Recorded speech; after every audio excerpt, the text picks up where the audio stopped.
My name is Don Phillips, and I live in Los Angeles, California. And I was born in Los Angeles, California. And I have worked with government-sponsored agencies, as well as spent my appropriate time in the military, and as a civilian, but also as a military person. I did have experiences with what we would refer to as unidentified flying objects.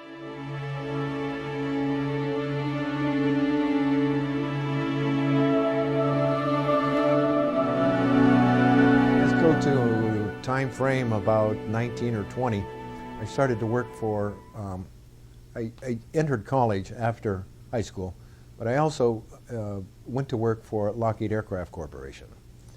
And after a year of employment in the regular field of aircraft construction and design, I was asked if I would like to go to a new department, or one that was already in gear, for a new project.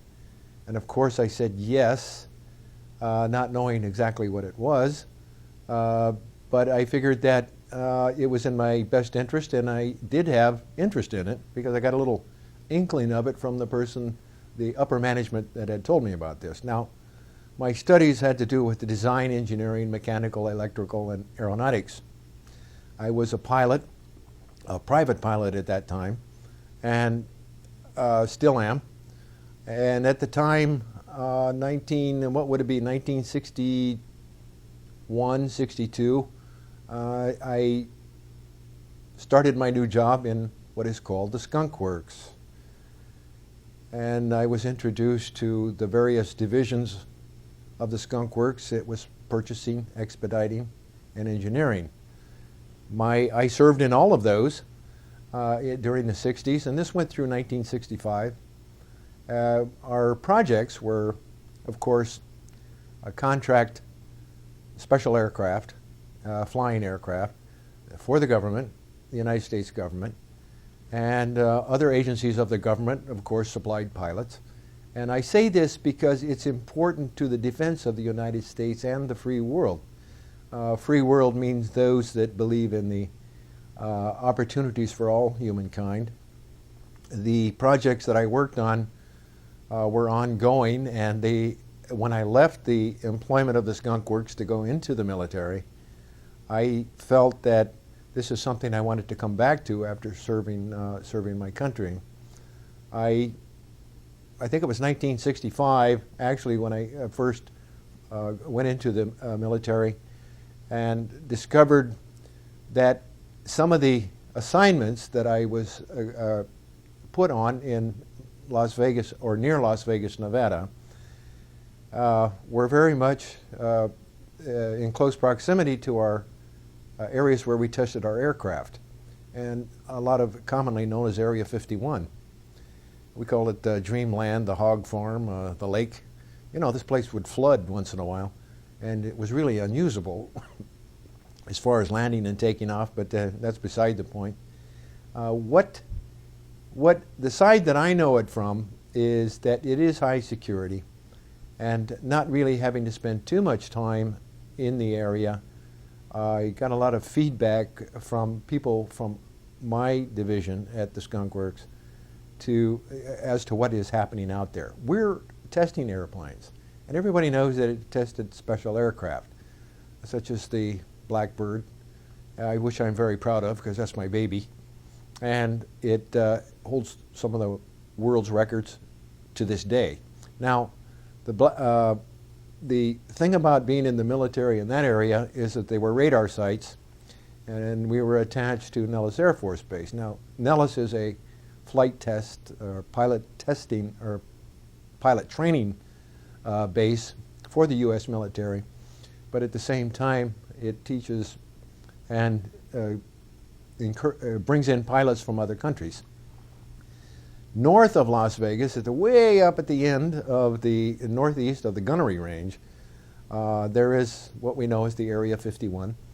But across the highway that goes north from Las Vegas is a site called Angels Peak.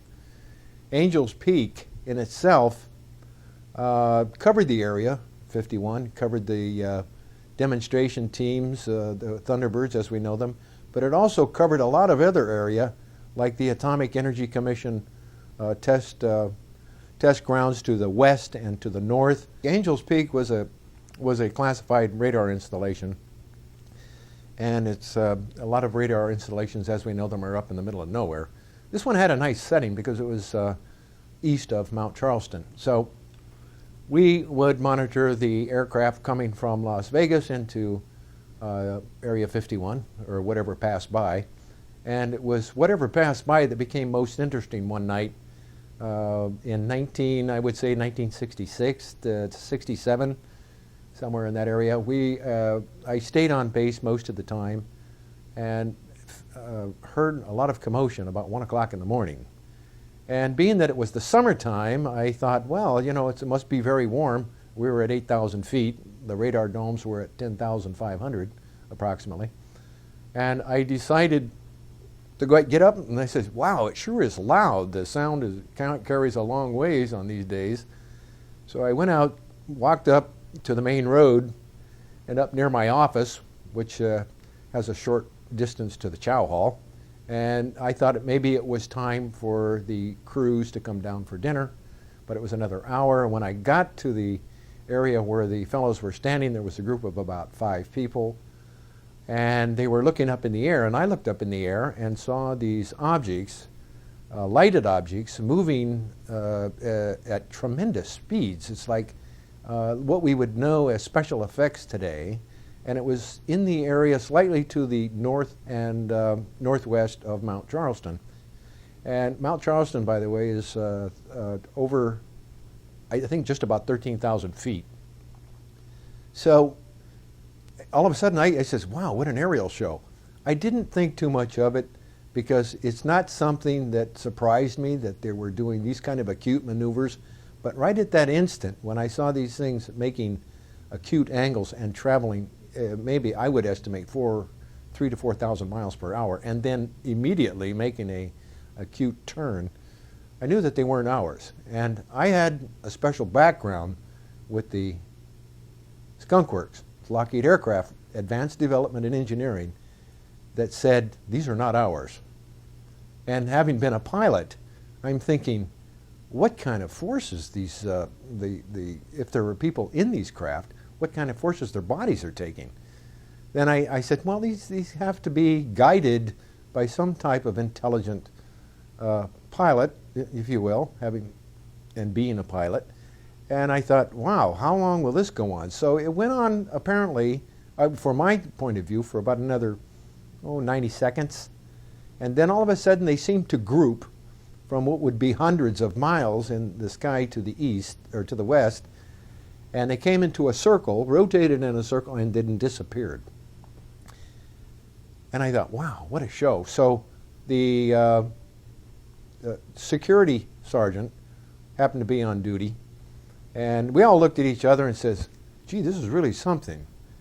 And he said, well, we shouldn't really say anything about this, and just let things take their course of events. Well, I have a buddy that was the chief radar operator named Anthony Kesar, and Anthony was the first one to get off of the bus after the door opened, and I was standing right up close to the doors when they opened up. It's a military-style bus, Air Force, and I looked at him, and Anthony's a very large fellow with this blonde flowing hair and a jovial spirit, and he was as serious as anybody could possibly be, and he was almost as white as a sheet, as white as blonde as his hair.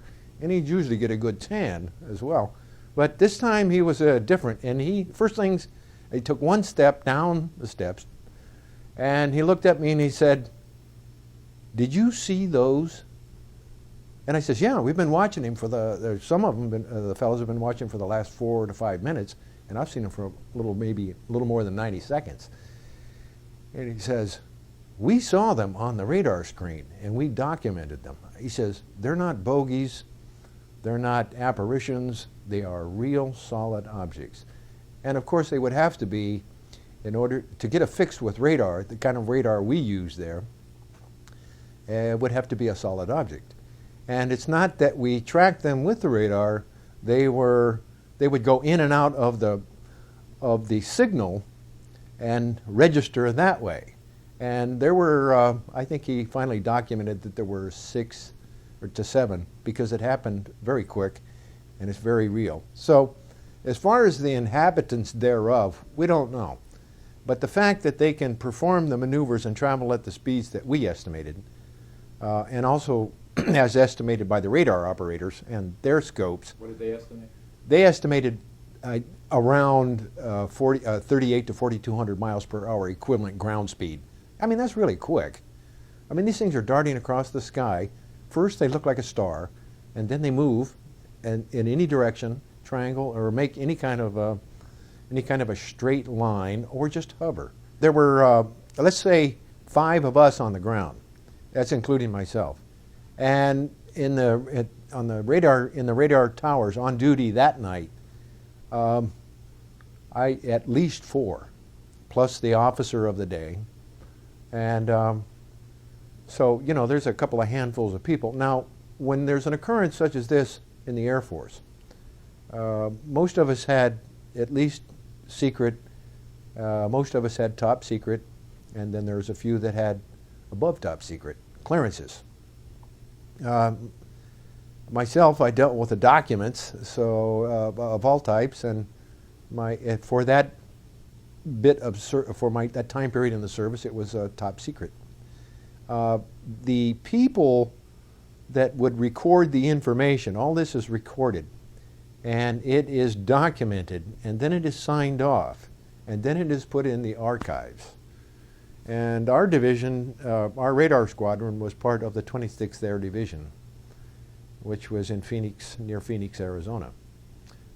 So where they go from there, it could be, the Pentagon, it could be United States Air Force headquarters. They were definitely, I mean, the way I pictured them, they were bigger than some of the closest stars, much bigger.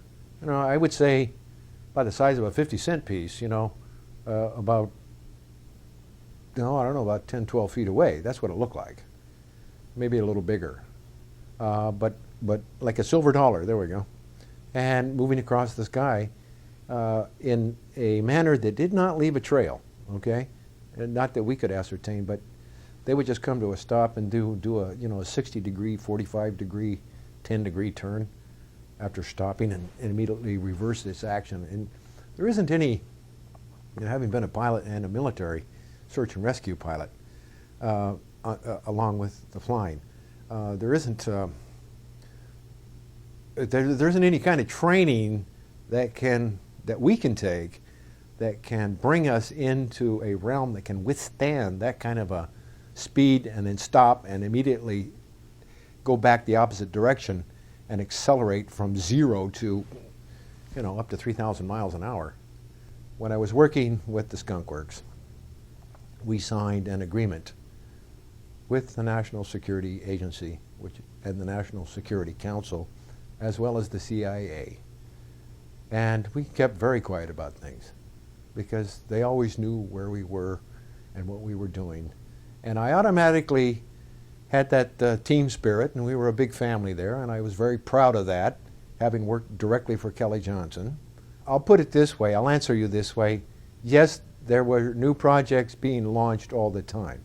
And yes, there were new propulsion systems at that time. And you understand that the SR-71, we took some great risks.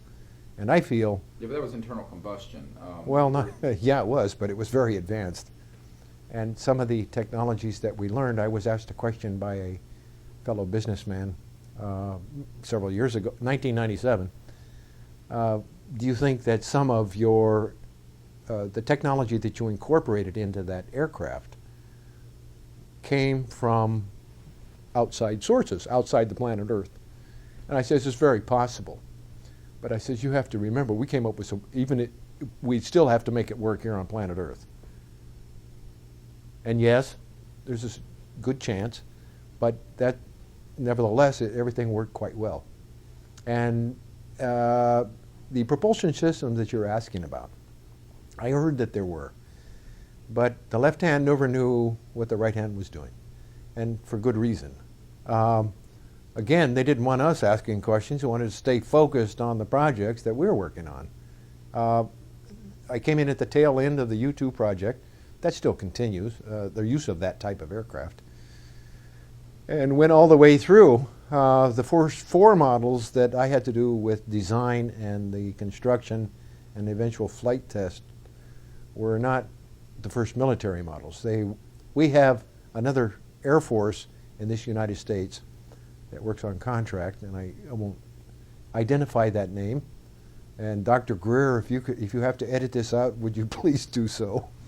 It's of the last, it's a 3-letter agency, and I feel that they worked with contract pilots, very good pilots. So our first 4 models were for them. They were very special models. And then came the SR-71, otherwise known popularly as the Blackbird. So the propulsion systems, yes, there were new ones being developed. From what I learned over a period of years, anti-gravitational, actually using the force that is generated by naturally by the planet Earth, is to repel off of it. There was research going on with that, as maybe by consultants to the Skunk Works. We know, we can safely say that yes, there were some captured craft from 1945 or 47, was it? In Roswell, New Mexico, and yeah, they were real. And yes, we really did get some technology from them. And yes, we really did put it to work. And we can thank people in the United States Army to have the foresight to put these into industry for the benefit of the people of the world. I know this to be a fact. We put it to use, but it took us a long time to figure out what it was, and then figure out how we can use it, and then what to use it for. And are those products useful for humanity? It wasn't until actually later on in the 80s and 90s, this recent, when I founded a company called Light City Technologies. It was a technology development corporation of a secret nature. We work with data signals, avionics, computer, and as I had talked with you before, we knew each other from certain agencies of the military in contract with the CIA or other branches of usually called unseen industry. I would say that's a good term. We can term it black, deep black, or hidden. And okay, that might be okay for the popular, but having participated in it, and we still do once in a while, on contract, because we might get something useful that can save lives and save money as well for everybody, not just this country. The question that there is advanced, some people call them advanced races. Well, the knowledge that I have of these technologies coming with the aircraft or the craft that were captured here, I didn't see the craft, nor did I see the bodies, but I certainly know some of the people that did. And of course they're much, they're passed on now from their earthly bodies, but there was no question that there are people or beings from outside the planet that have lived here for a long time. And it isn't just something new that's been happening in the last couple of years. There's been NATO research conducted, joint research, joint meaning many different countries, and this it's been documented as to who those races are and their population at that time, and this was back in the early 60s. This is when what precipitated the need for our aircraft was the result of these reports coming out from NATO. These reports were started in the late 50s, they were finished in the early 60s and disseminated to the appropriate leaders of various countries, I think, but they were kept under lock and key, if you will. And the prominence or the greater exposure or greater occurrence of unidentified flying objects became, what would you call it? The objects became more known. And they actually stopped. They would communicate. We have records from 1954 that were meetings between our own leaders of this country, as well as a meeting with the leaders of our country here in California. And as I understand it from the written documentation, that we were asked if we would allow them to be here and do research. And the statement I have read was that, well, how can we stop you? You're so advanced. And I will say by this camera and this sound that it was President Eisenhower that had this meeting. And it was on film, sort of like what we're doing now. Bringing it up to date, their NATO report gave that there were 12 races, and that the final summary, they had to have contacts to go to these races in order to understand who they are, what they're doing, and what they could do. And it didn't get into the contacts, but it certainly did verify that they haven't been here for just a few years, maybe hundreds, maybe thousands of years. And this was written in the text. Getting back to the technology that we might have used, the chips, the lasers, the night vision, the what we call bulletproof vests, and a few others. These were all used. These were all developed. The chips, what they call the central processing units, were developed in great strides. Now, why did that happen? Why you put a few things together and do a bit of research, you think, wow, boy, we did benefit. And in several talks, these people, it wasn't because they were necessarily sharing the technology, it's because we picked it up and put it into what's called the file cabinet. And we ascertain, like, oh, are these people safe? Are these people that have come in out from outside, are they hostile? Well, if they were hostile, my own knowledge is, and feeling, I don't know about all of them, is that we could have been, with their weaponry as it might be used, it could have destroyed us a long time ago, or it could have done some damage. You think then that you listed all these devices, you think those came from studying extraterrestrial devices? Yes, some of them, no doubt. They came from the Roswell events. I know that some of the technologies that came out of the Roswell incident, the technologies meaning that which came with the extraterrestrial craft. And the reason they crash is they are, their guidance mechanism was interrupted by our radar or by some equipment that we have. I mean, it was quite by accident, I think. I don't know about that part of it, but even more validating for me was that one of our contract scientists for our private concern, Light City Technologies Incorporated, he worked with them. He worked with a couple of those technologies while he was with a very prominent intelligence agency of the United States government. So that was good enough for me, because this... What did you learn from that? What I learned from that, I thought anything's possible. You need something, let's build it. You know, and it isn't. Everything has a physical shape in this dimension, or a tangibility.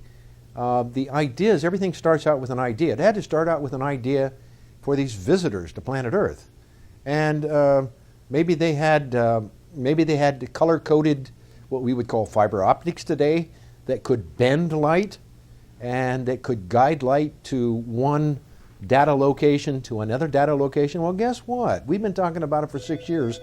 We have that type of technology now. The one person that I've talked to only outside of the military or the government level that would otherwise keep this out of the public view is Dr. Greer. And the reason for that is because he makes it the professional approach which is more in line with the way we were in the military. Yes, the lenses, there were some actually what we would call the eyeball coverings that allowed the inhabitants or the people inside the craft that made the journey across space, allowed them to see in the minimal light that we know is now present during space travel. And we know that from our own astronauts as well as astronauts of other countries. These lenses magnified light, but also brought in a certain type of clarity. And my reason for mentioning this was that it was Earth doctors and specialists and interested in what's beyond all this, beyond the physical world, that got them into the removal of these lenses. I think there's a lot of this has been well documented by Colonel Corso. I'm sure you're familiar. Maybe you know him. You know, who was there with him? Well, there were a lot of people there with him. But a lot of the things that are said in the book or documented in the book by the How for Corso, I can verify, corroborated by the people that I have worked with and do work with now. So I can say that what I know about it is very true. The pathway that it took, that's another story. We talk about hidden technologies. Why don't they, or all these hidden things, and why don't they let people know about it? Well, they hide it from the public. Well, there's probably good reason for some of it. They don't, maybe the government didn't understand it themselves. Being in the Air Force, maybe we didn't fully know what it was. Take those technologies from Roswell. It took a while to figure out how they worked before we knew what to make from it, and then how to get it into industry. How can it benefit the people? The guidance mechanism were nothing. There was no yoke, there was no wheel, there was a console, very colorful, and they used their hands. And by the thought process, and by the way they moved their hands in rhythm with their thoughts, was the guidance for the aircraft. That was one reason why, if they took their attention off of what they were doing for their craft and put it on me, it might have upset the flight pattern for their craft. Now, it goes beyond just the way that they actually flew the craft, but what the meaning behind it is that they were trained to be one and use their whole being to flow with to work with the natural forces of what we call the universe. That's within the planet's sphere of influence and perhaps outside. This was very clear. And later on, after in the 80s, when we got in contact with the equipment from the Roswell incident, this is the way they discovered that perhaps the craft was being guided very much the same way. Well, that's about a 20-year spread, or less than 20. So this was just a key point. But we also have, where I live, my neighborhood, I find out that we have prominent research people that are working on what we called in the Foxbat, the movie Foxbat, where they had the helmet that says, oh, you think in this language and you think this and you guide it with your eyes that way and you fire it with your thought process and fire your armament from the aircraft. That's very real. It wasn't perfected to the point that the movie made it perfected, but by gosh, since that time, I think they have come pretty close. These are all available because we have data signals we worked on with our technology company. They have, in other words, the technology has caught up with the thinking process. Humanity has the quickest computer built into them than any man-made computer can ever approach, and that includes the Cray computer. Whatever we can think of, by the way, has already been done by nature. It's just up to us to figure out how nature did it that allows it to work in harmony with everything else. But the fact of the matter is, when we all come together, if we were to sit down to dinner, we would say, oh, we're from this country and that that city and that city. Well, it isn't any different. If we're in planet Earth, somebody else might come from a different location, long ways away, but we all sit down and share knowledge, maybe perhaps share food. This is the way it really happens.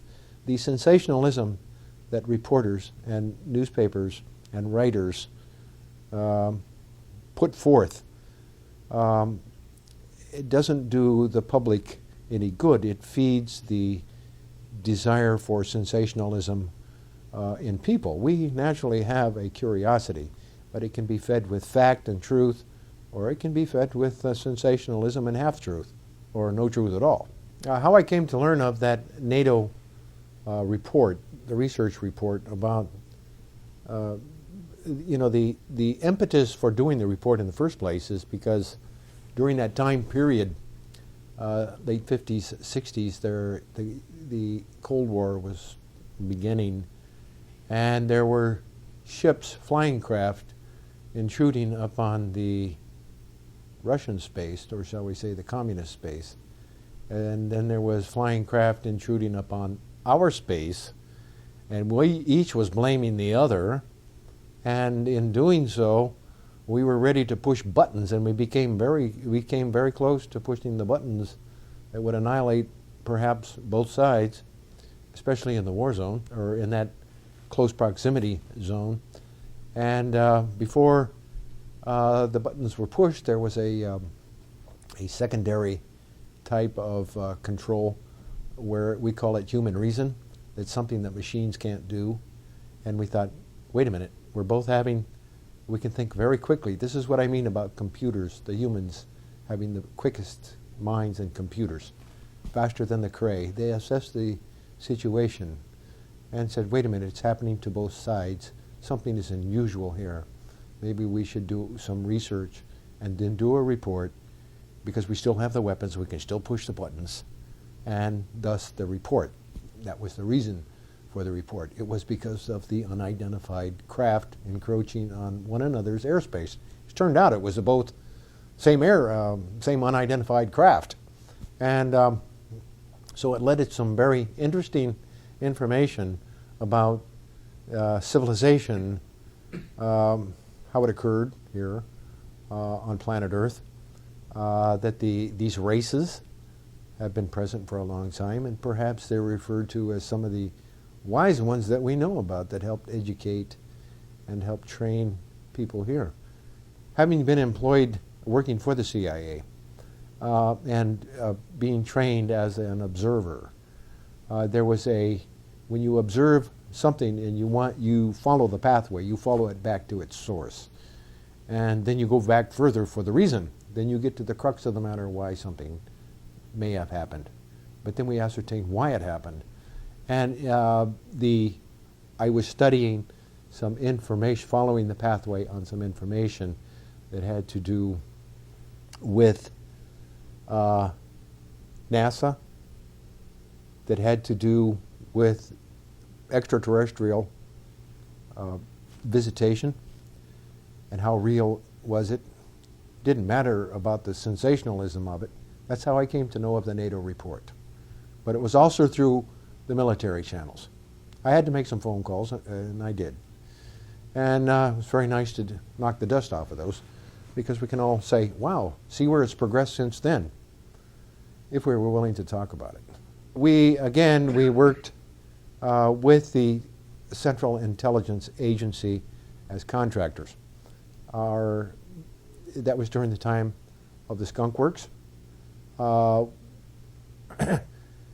During the military, I had been in a few different places around the world, particularly with combat support in the Vietnam War. That the actual work, the close activity was pre-military. It was with the Skunk Works. You see, the CIA was one of our best customers. And it's the CIA that has one of the world's best air forces. It's not... We have Francis Gary Powers, yeah, we knew him. Schumacher, a lot of these people. They're very real people, and they were often moved around by politics. And I think that we can learn something from all of this. We don't necessarily have to be, what would you call it, open, but we don't have to lie about it. We just perhaps don't say something. We've got to keep each other honest, and we've been doing that for years. The technologies that I know about that were removed from the craft, and I think my understanding is that they were removed from the craft at Roswell in a manner that was not known to the guards or the, I call them wild security people surrounding the area. Had to be done rather quietly by specialists. And I'd like to add too that I feel that I'm not positive, but I think it would. Some of this technology came from crafts of other crashes. Okay, not just. There's a lot made of Roswell, and they're not even sure where the things went into the earth near Roswell. But it's near Roswell. I know that, and I wouldn't say where the other areas are, but it happened to be in the area of New Mexico. I do know that there was, let me say this, that as far as the validation of these, what we call these little beings, the engineer that did some work for the military was asked if he'd like to do a special project, and it was in New Mexico, and it was to build a trainer, if you will, flight trainer. And he built the flight trainer as a mechanical engineer, electrical engineer. And through the process of building, he discovered that he was to work with some other people. After it got to a certain point, the other people came out, and they were these little guys. Not much, kind of startling because they're all short people, but very, very intelligent. It's like very intelligent children. Super intelligent children, and pretty soon it became like just us sitting here, and what they were building was a trainer for us to learn how to fly their craft. It's a very interesting approach. So back to your question, the technology, it comes about in many different ways. We refer to the crashes, the way Colonel Corso documented those, and General Trudeau documented those, and the input from our own associate group during the 90s. There is,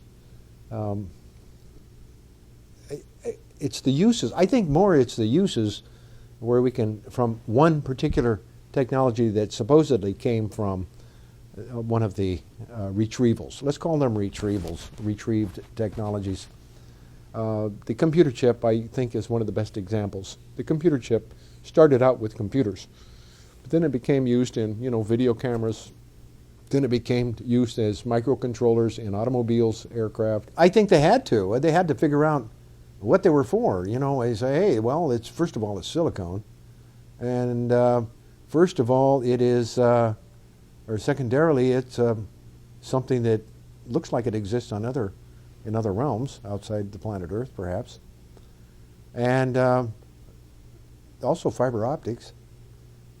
Fiber optics went into these computer chips, and mind you, the signal didn't travel on hard wire as we know it previously. It traveled through a hollow core and in the form of light, colored light, and each color had a spectrum and an assignment to do a certain thing. Color, light, sound, form. So we have fiber optics that we put to use. We say, hey, what is this spaghetti that is in these craft attached to these computer chips, these silicone chips, and these what looks to be electronic equipment? And what is this metal that these craft are made of, or what appears to be metal? They did a lot of research. They did reverse engineer. They had to do some testing, yes. That's something that science does, and make it repeatable. We get these things, handheld scanners, that we can scan the body and determine what its condition, health, and also treat from the same scanner. Are these things real? Well, I can tell you personally that we've been working on them, and we have them cure cancer? Yes. Diagnose and cure. Again, politics, and God bless them, the FDA and other people whose financial interests could be damaged by the release of certain technologies. And this is not a weird statement or not a slam. Obviously, can it be a win-win-win situation for everybody? This is the way our technology development group views the use of technologies. Have you been associated with that group, or? I founded the organization that became, when it became a corporation in California. Yeah, I was associated with it 6-7 years before, so that would be back in the 80s. We were contractors to the CIA. That was 6 years, working for the Skunk Works. That was then, during that time period. Working for the Skunk Works was 5 years. And the military, I was in for a standard 4. Yes, there was confirmation. In 1997, I met some of our, what we called our expert recon people in the military. Highly trained and you know, we could blow up cities and terminate great thousands number of people. But they did an exercise. This is a confirmation. They did an exercise. They were hired by security in the United States is constantly tested. That's the only way you're going to find out if it's bulletproof or where you need to improve. They were hired, this group, they do asset recovery now for people throughout the world. They were asked to breach the security at Area 51, and they did a wonderful job. And they did it. And this is the one way I thought, how would I do it? Well, by gosh, this is the way they'd do it. And they went through and they disassembled piece by piece. And, you know, they could take out the pieces piece by piece, and it would send a signal, an alert, and they could hide. And these guys were experts. They were expert recon people from the military. And they still practice some of their techniques just because it can stay in shape. What did they find? What did they find was that there were many areas at Area 51, and security is as crazy as ever there. You know, that says something for the security forces. And they're a little bit nutty because I think they're too far out away from humanity most of the time. And that's a personal opinion. It's not a reflection on the management. The idea that there is craft being worked on is not just an idea. Yes, there was craft there. I've talked to others that have worked on it. There's different levels there.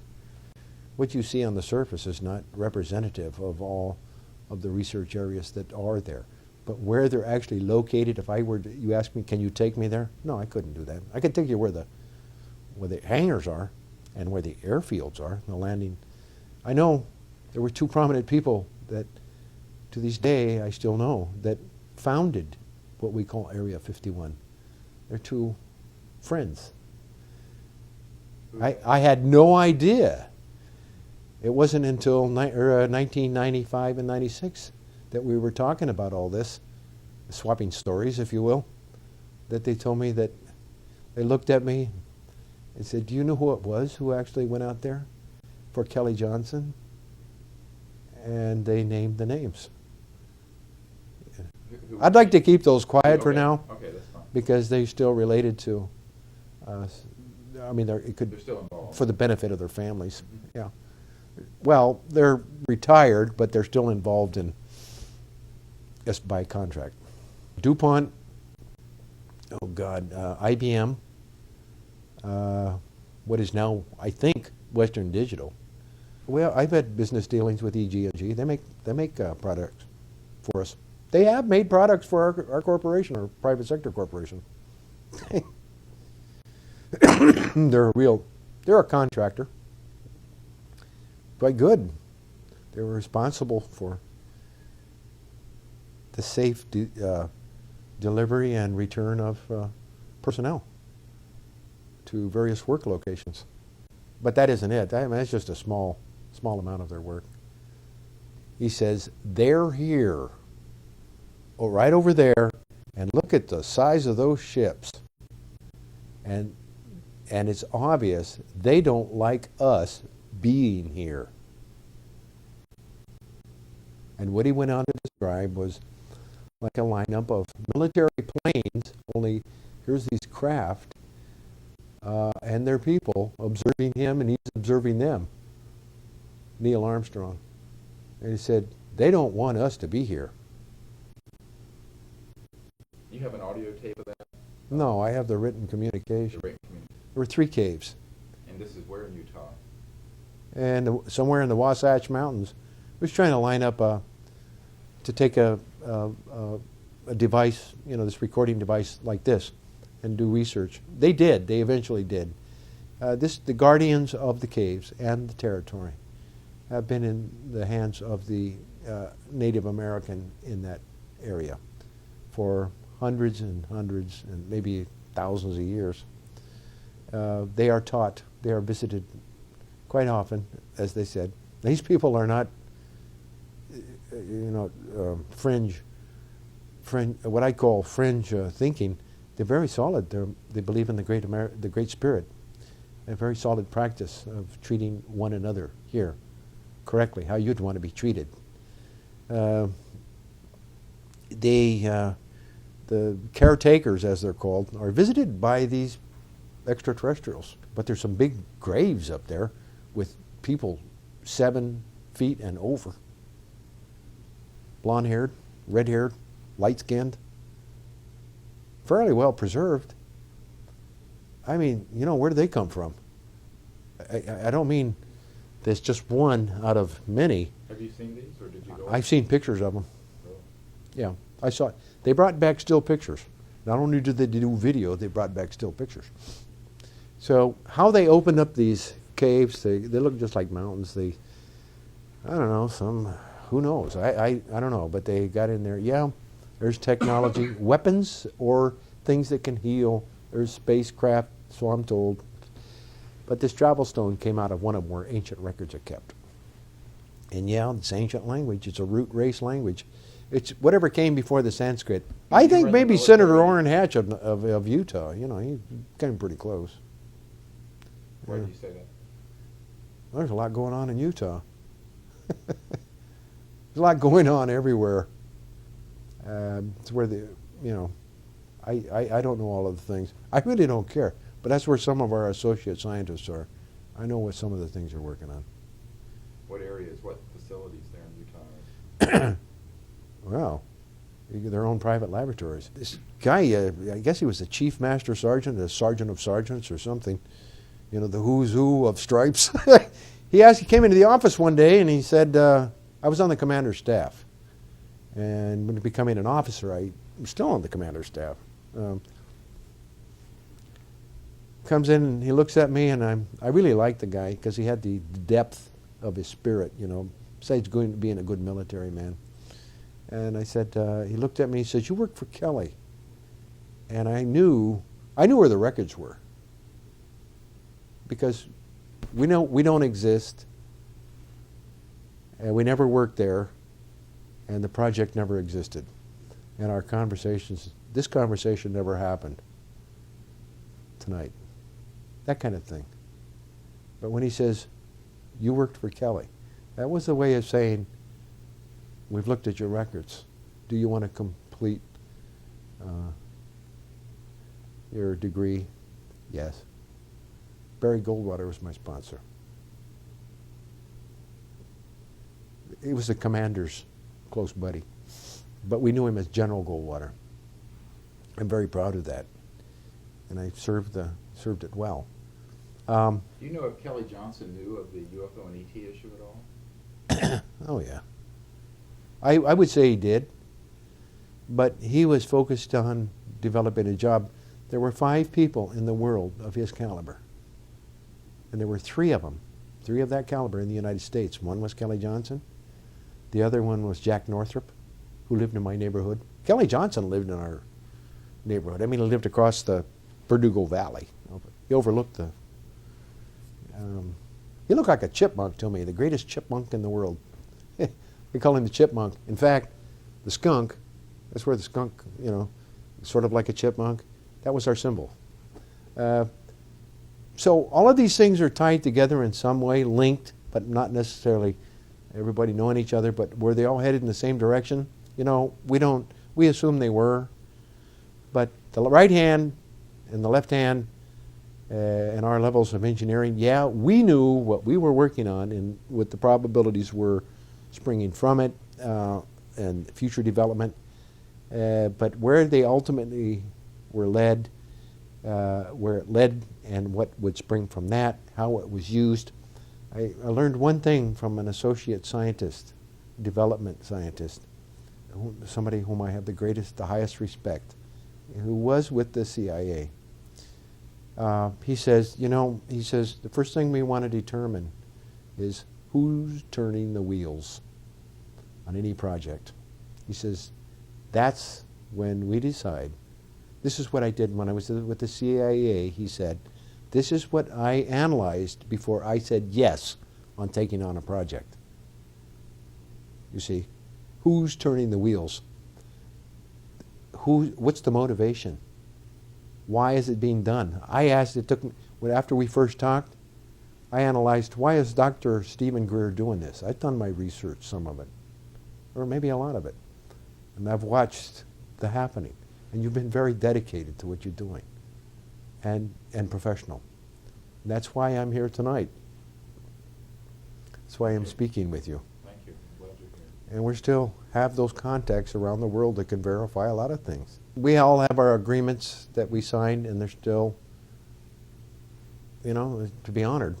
Right. However, there isn't any reason why certain information can't be shared when it's for the benefit of humanity. One of the premises for founding this technology corporation that I did in 1998 was to bring forth these technologies that can help get rid of the toxics, that can clean the air, that help get rid of the need for so much fossil fuel, or help it become more efficient, that can help humanity in the form of education, that helps clean up pollution.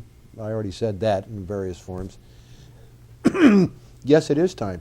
And I can tell you personally that it's already started. And I can prove what we have come up with. We can prove.